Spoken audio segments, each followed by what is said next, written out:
జైల్లో ఉన్నవాడికి ఒక నిరీక్షణ ఉంది. ఏదో ఒక రోజు తాను జైలు నుంచి బయటకు వస్తాడని. హాస్పిటల్లో ఉన్నవాడికి ఒక నిరీక్షణ ఉంది. ఏదో ఒక రోజు తన రోగం నుంచి విడుదల పొంది బయటకు వస్తాడని. పొలం పండించే రైతుకు ఒక నిరీక్షణ ఉంది. ఏదో ఒక రోజు మంచి దిగుబడి వస్తుందని. ఇలా భూమి మీద ఉన్న ప్రతి ఒక్క వ్యక్తికి ఒక నిరీక్షణ ఉంది. కానీ నిరీక్షణ లేని ప్రదేశం ఒకటుంది, అదే నరకం.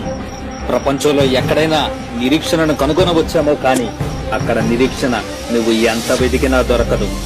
ఆ నరకపు గేటు మీద ఇలా రాసి ఉంటుంది, ఈ స్థలమందు నిరీక్షణయే కానరాదు అని. జనులు అక్కడికి వెళ్లటమే కాని తిరిగి రావటం తెలియదు. అక్కడ వేదన ఉంటుంది, కన్నీరు ఉంటుంది, దుఃఖం ఉంటుంది, బాధ ఉంటుంది, యాతన ఉంటుంది.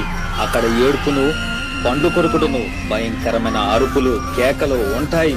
అక్కడ సంతోషం ఉండదు, అక్కడ సమాధానం ఉండదు, నెమ్మది ఉండదు, ఓదార్పు ఉండదు, నిరీక్షణ ఉండదు.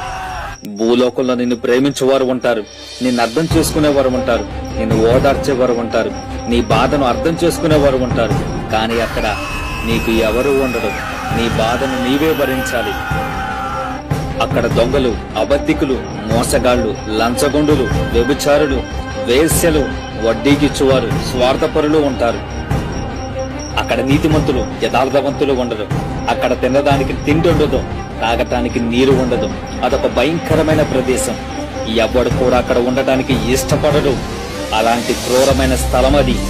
మరి అలాంటి స్థలమునకు చేరకుండా నిన్ను రక్షించేవారు లేరా అని అనుకుంటున్నావా? ఉన్నాడు మిత్రమా. ఆయనే యుగ పురుషుడు, అవతార పురుషుడు, శక పురుషుడైన యేసు క్రీస్తు ప్రభు. ఆయన మాత్రమే నిన్ను ఆ భయంకరమైన నరకము నుండి రక్షించగల సమర్థుడు. 2000 సంవత్సరాల క్రితం నీ నరక శిక్షను భరించి నిన్ను నరకము నుంచి విడిపించాడు. ఇప్పుడు నీవు చేయవలసిన పని ఒకటే, ఆయన యందు విశ్వాసముంచటం. అప్పుడు నీవును, నీ ఇంటి వారును రక్షించబడుదురు. ఇది కట్టు కథ కాదు, పిట్ట కథ కాదు, చెప్పుడు కథ అంతకంటే కాదు. ఇది ఒక యథార్థమైన గాథ. ఇంత చెప్పినా నువ్వు వినకపోతే ఇహమందు పరమందు నష్టపోయేది నీవే.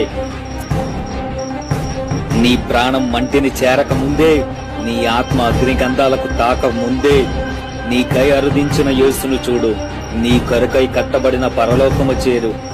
నేడే నీ పాపపు పొరలు వీడు. ఎల్లప్పుడూ పరభాగ్యమునే కోరు. యేసు నీతో కూడా ఉంటే నీ కుటుంబంలో అంతరంగంలో ఉండదు ఏ